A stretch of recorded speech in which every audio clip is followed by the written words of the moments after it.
তারপর আমরা গলির মুখে প্রচ্ছন্ন হইয়া অন্ধকারে দাঁড়াইয়া লইলাম। হাত ঘড়িতে দেখিলাম 5টা বাজিতে 10 মিনিট। এখনো রাস্তায় লোক চলাচল আরম্ভ হয় নাই। মাঝে মাঝে সবজি বোঝাই ট্রাক গুরুগম্ভীর শব্দে চলিয়ে যাইতেছে। রসময় বাবুর বাড়ির অভ্যন্তর অন্ধকার। সম্মুখস্থ ল্যাম্পপোস্ট বন্ধ সদর দরজার উপর আলো ফেলিয়াছে। দরজার পাশে দেওয়ালে গাঁথা ডাকবাক্সটার লাল রং অসংখ্য ইস্তাহারে চাপা পড়িয়া গিয়াছে। ওটা যে ডাকবাক্স তাহা সহজে নজর পড়ে না। একটি একটি করিয়া মিনিট কাটিতেছে। সঞ্চারমান মিনিটগুলির লঘু পদধ্বনি নিজের বক্ষ স্পন্দনে যেন শুনিতে পাইতেছি। 5টা বাজিল। শরীরের স্নায়ুপেশি শক্ত হইয়া উঠিল। লোকটা কখন নিঃশব্দে ডাকবাক্সের সামনে আসিয়া দাঁড়াইয়াছে, যেন ভৌতিক আবির্ভাব। গায়ে খাকি পোশাক, কাঁধে 2টি বড় বড় ঝোলা। ঝোলা দুটো ফুটপাতে নামাইয়া সে পকেট হইতে চাবির গোছা বাহির করিল। তারপর ডাকবাক্সের তালা খুলিতে প্রবৃত্ত হইল। ব্যোমকেশ হাত নাড়িয়া ইশারা করিল। আমরা শিকারীর মতো অগ্রসর হইলাম। গলির মুখ হইতে বাহির হইয়া দেখিলাম রাস্তার 2 দিক হইতে আরো 2 জোড়া লোক আমাদেরই মতো ডাকবাক্সের দিকে অগ্রসর হইতেছে। নিঃসন্দেহে পুলিশের লোক, কিন্তু গায়ে কোনো ইউনিফর্ম নাই। লোকটা ডাকবাক্সের কবাট খুলিয়াছে। আমরা গিয়া তাহাকে ঘিরিয়া ধরিলাম। সে ভয়চকিতভাবে ঘাড় ফিরাইয়া আমাদের 8 জনকে দেখিয়া তড়িতে ঘুরিয়া দাঁড়াইল।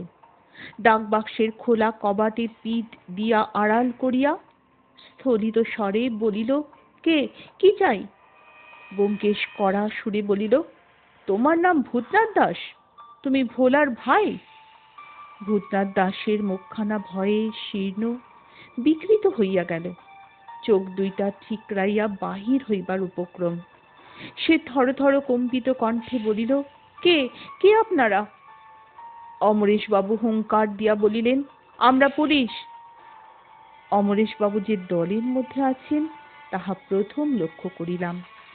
তিনি সামনে আসিয়া দৃঢ়ভাবে ভূতনাথের কাঁধে হাত রাখিলেন। অনুভব করিলাম একটু নাটকীয় ভঙ্গিতে ভূতনাথকে ভয় পাওয়াইবার চেষ্টা হইতেছে। চেষ্টা ফলপ্রসূও হইল। ভূতনাথ একেবারে দিশাহারা হইয়া গেল।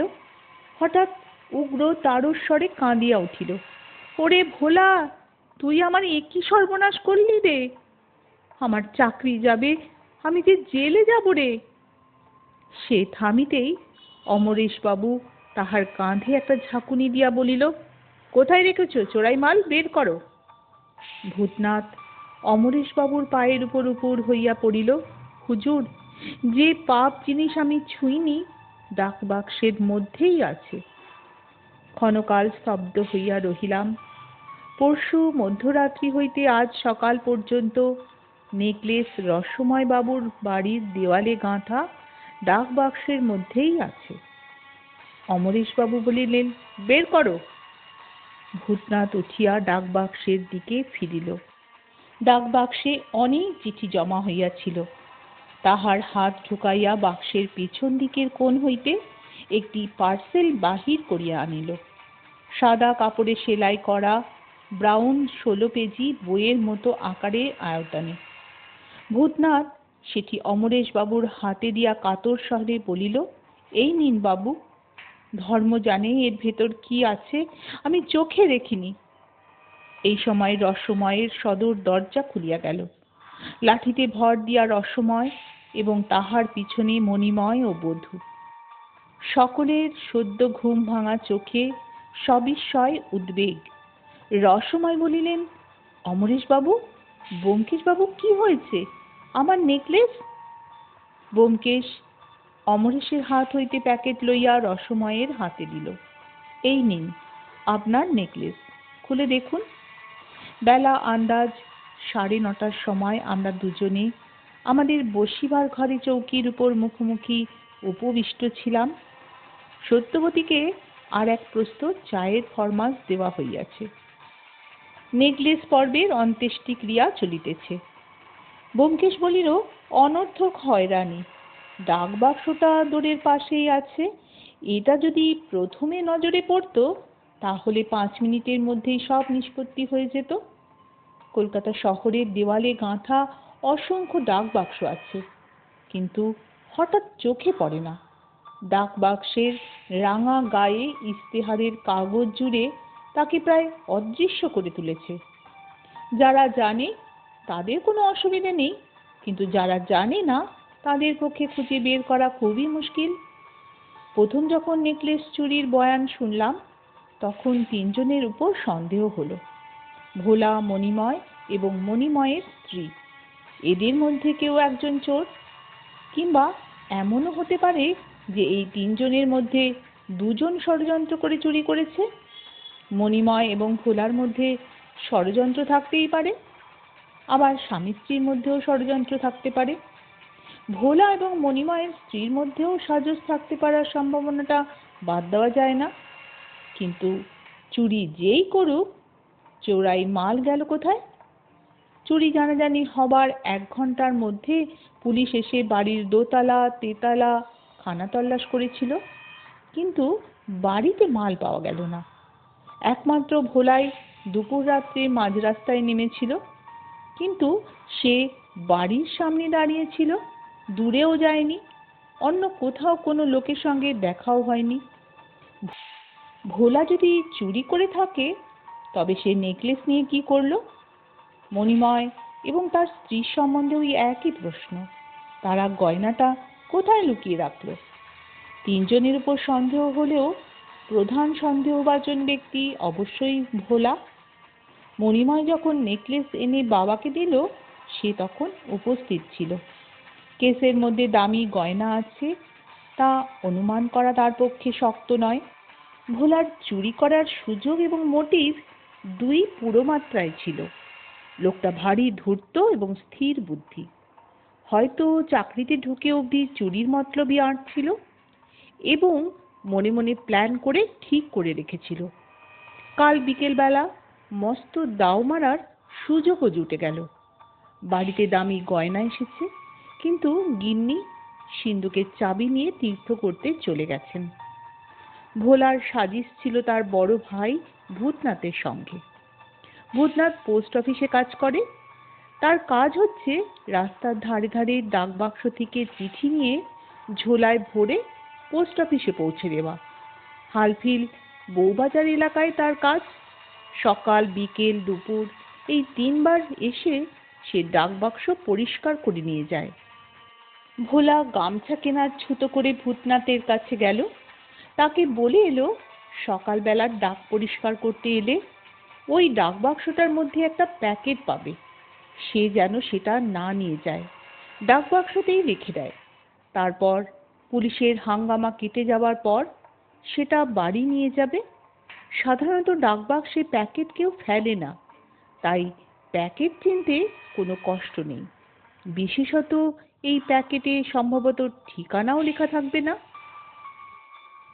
ভূতনাথ লোকটা ভালো মানুষ করছে, কিন্তু সে লোভে পড়ে গেল। লোভে পাপ, আর পাপের মৃত্যু। চাকরি তো যাবেই, সম্ভবত শ্রীঘর বাসও হবে। কাল বিকেল পর্যন্ত আমি অন্ধকারে হাতড়াচ্ছিলাম। তারপর যেই দেখলাম মণিময় ডাক বাক্সে চিঠি ফেলেছে, অমনি সব পরিষ্কার হয়ে গেল। ভোলা বলেছিল তার এক ভাই পোস্ট অফিসে কাজ করে। কে চোর, কি চুরি করছে, চোরাই মাল কোথায় আছে, কিছু অজানা রইল না। ভোলা সিঁড়ি দিয়ে নেমে টুক করে প্যাকেটটা ডাক বাক্সে ফেলে আবার উপরে উঠে গিয়েছিল। হয়তো দরজার সামনে মিনিট খানেক দাঁড়িয়েছিল হাঁফ নেবার জন্য। মণিময় যে ক্লাব থেকে ফেরেনি, মণিময়ের বউ যে জানলায় দাঁড়িয়ে স্বামীর পথ চেয়ে আছে তা সে জানতো না। আমি যখন পরিষ্কার বুঝতে পারলাম তখন সটান অমরেশ বাবুর কাছেই গেলাম। ভোলার দাদা ভূতনাথ কি কাজ করে পোস্ট অফিসে খবর নিয়ে জানা গেল। এখন বাকি রইল শুধু আসামিদের ফাঁদ পেতে ধরা এবং তার স্বীকারোক্তি আদায় করা। দরজায় ঠক ঠক শব্দ শুনিয়া দ্বার খুলিলাম। মণিময় দাঁড়াইয়া আছে, হাসি মুখে বলিল, বাবা পাঠালেন। ব্যোমকেশ ভিতর হইতে বলিল, আসুন মণিময় বাবু। মণিময় ভেতরে আসিয়া বসিল। পকেট হইতে একটা ছোট্ট নীল মখমলের কৌটো লইয়া ব্যোমকেশের সম্মুখে রাখিল। বাবা এটি আপনার জন্য পাঠালেন। তিনি নিজেই আসতেন, কিন্তু তার পা। ব্যোমকেশ বলিল, না না, উপযুক্ত ছেলে থাকতে তিনি বুড়ো মানুষ আসবেন কেন? তা নেকলেস পেয়ে তিনি খুশি হয়েছেন নিশ্চয়ই। মণিময় হাসিয়া ঘাড় নাড়িল, বলিল, সে আর বলতে। তিনি আমাকে বলতে বলেছেন এই সামান্য জিনিসটা আপনার প্রতিভার জন্য উপযুক্ত নয়, তবু আপনাকে নিতে হবে। কি সামান্য জিনিস? ব্যোমকেশ কৌটো লইয়া খুলিল। একটি মটরের মতো হিরে ঝকঝক করিয়া উঠিল। হীরার আংটি? ব্যোমকেশ আংটিটি সসভ্রমে চক্ষে নিরীক্ষণ করিয়া বলিল, ধন্যবাদ। আপনার বাবাকে বলবেন আংটিটি আমি নিলাম। এটিকে দেখে মনে হচ্ছে আমি এর উপযুক্ত নই। চললেন নাকি? চা খেয়ে যাবেন না? মণিময় বলল, আজ একটু তাড়া আছে, দুপুরের প্লেনে দিল্লি যেতে হবে, ফিরে এসে আরেকদিন না হয় চা খেয়ে যাব।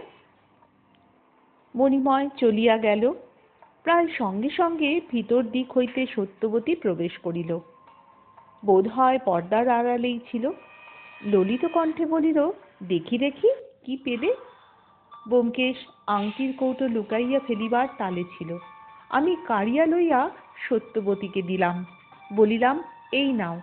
এটা ব্যোমকেশের প্রতিভার উপযুক্ত নয় এবং ব্যোমকেশ এর উপযুক্তও নয়, সুতরাং এটি তোমার। আংটি দেখিয়া সত্যবতীর চক্ষু আনন্দে বিস্ফোরিত হইল। আংটিটি নিজের আঙুলে পড়িয়া সত্যবতী ঘুরাইয়া ফিরাইয়া দেখিল। কেমন মানিয়েছে বলো দেখি। এই যা, মাছের ঝোল চড়িয়ে এসেছি, এতক্ষণে বোধহয় পুড়ে ঝুড়ে শেষ হয়ে গেল। সত্যবতী আংটি পরিয়া চকিতে অন্তর্হিতা হইলেন। ব্যোমকেশ তক্তাপোষে এলাইয়া পড়িয়া গভীর নিঃশ্বাস মোচন করিল, বলিল, গহনা কর্মণ গতি। বলিলাম, ঠিক কথা, এবং গহনার গতি গৃহিণীর দিকে। আমার আজকের এই গল্প পাঠ মণিমণ্ডন গল্পটি এখানেই শেষ হলো। তোমাদের যদি ভালো লাগে বন্ধুরা, তাহলে একটি অমূল্য ভালোবাসা রেখে যেও আমার এই গল্প পাঠের পাশে। অসংখ্য অসংখ্য ধন্যবাদ তোমাদের।